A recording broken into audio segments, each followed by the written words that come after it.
家好，我係大熊貓嘉嘉。你唔好睇我身形太笨拙，我其實係爬樹高手嚟㗎。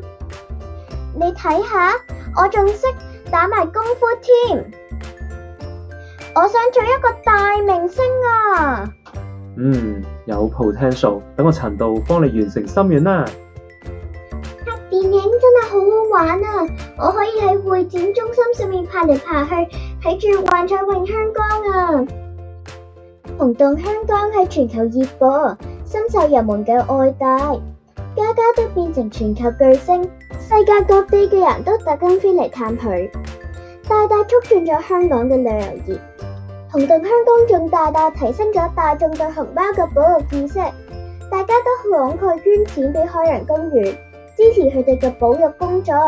喺香港國際機場都有嘉嘉同德德嘅展板，大家快啲嚟探佢哋